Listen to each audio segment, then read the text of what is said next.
नमस्कार मित्रांनो, तुम्हा सर्वांचं कोकणी चॅनलमध्ये स्वागत आहे। तर आज आम्ही कारल्याचे कालवण करणार आहोत। हे चवीला एकदम आंबट तिखट आणि हे कालवण भाताबरोबर खायला खूप मस्त लागतं। तर सर्वात अगोदर एका मिक्सरमध्ये सुक्या मिरच्या आणि धणे घालून घ्यायचे। यांची पेस्ट झाल्यानंतर त्याच्यात चिंच, लसणीच्या 4 पाकळ्या, हळद आणि ओलं खोबरं घालून त्याचं वाटण करून घ्यायचं।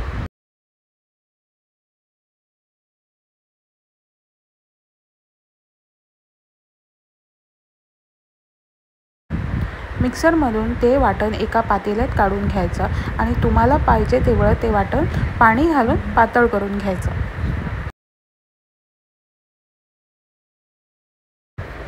मग हे वाटण गॅसवरती मंद आच करून एक उकळी येईपर्यंत शिजवून घ्यायचं। मग त्याच्यात क्लीन केलेले तारली म्हणजे सॅरडीन ॲड करायचे।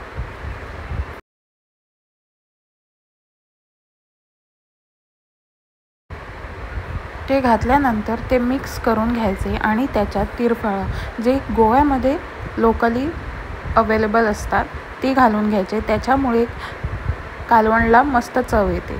मग त्याच्यात चवीनुसार मीठ घालून घ्यायचं आणि परत उकळी येईपर्यंत मंद आचेवरती ठेवून द्यायचं। मग कालवणमध्ये हिरव्या मिरच्या घालून घ्यायच्या।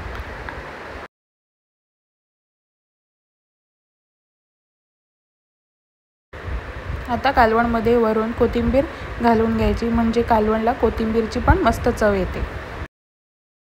आता कालवण 2-3 सेकंडसाठी बंद करून घ्यायचं आणि आता बघा तुमचं कालवण रेडी आहे। मग गॅस बंद करून घ्यायचे। अशाच पद्धतीने नवनवीन रेसिपी बघायला कोकणी किचनला सबस्क्राईब करायला विसरू नका। थँक्यू।